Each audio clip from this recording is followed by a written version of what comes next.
அனைவருக்கும் வணக்கம். நான் பிரபாகரன், ஜோதிடர். இப்போ இந்த திருமணம் நடைபெறும் தசாபுத்தியை சொல்கிறேன், கருத்தில் கொள்ளுங்க. அது அடிப்படையில் நீங்கள் பாருங்கள், உங்கள் பிள்ளைகளுக்கு திருமணம் மிக விரைவில் அமைஞ்சிடும். கருத்தில் கொண்டு பயன்பெறுங்க. இப்போ திருமணம் நடைபெறத்துக்கு தசாபுத்தி பார்த்தீங்கன்னா மிக மிக முக்கியம். லக்னத்திலிருந்து 7ஆம் இடம், அதுதான் மிக முக்கியம்.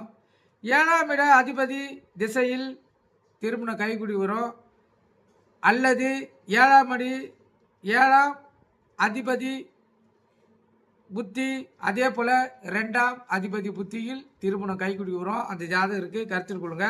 அதே போல் 7ஆம் அதிபதி உடன் சேர்ந்த அல்லது பார்த்த கிரகங்கள் திசையிலையும் திருமணம் கைகூடி வரும். அதே போல் 7ஆம் இடத்து அதிபதி ராசியில் எந்த வீட்டில் இருக்கிறாரோ அந்த வீட்டு அதிபதி திசையிலையும் அந்த திருமணம் அவங்களுக்கு கைகூடி வரும். 7ஆம் இடத்து அதிபதி நின்ற நவாம்ச அதிபதி திசையிலையும் திருமணம் நடக்கும். 2ஆம் இடத்து அதிபதி நின்ற ராசி அதிபதி திசையிலையும் திருமணம் நடக்கும். 9ஆம் இடத்து அதிபதி திசையிலையும் அவங்களுக்கு திருமணம் நடக்கும்.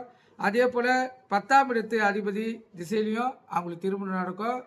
ஆனால் முழுக்க முழுக்க இந்த 7ஆம் இடம் 2ஆம் இடம் தசை புத்தி மிக மிக முக்கியம். அதில் எளிதில் அவங்களுக்கு திருமண பாக்கியம் அமைஞ்சிடும்.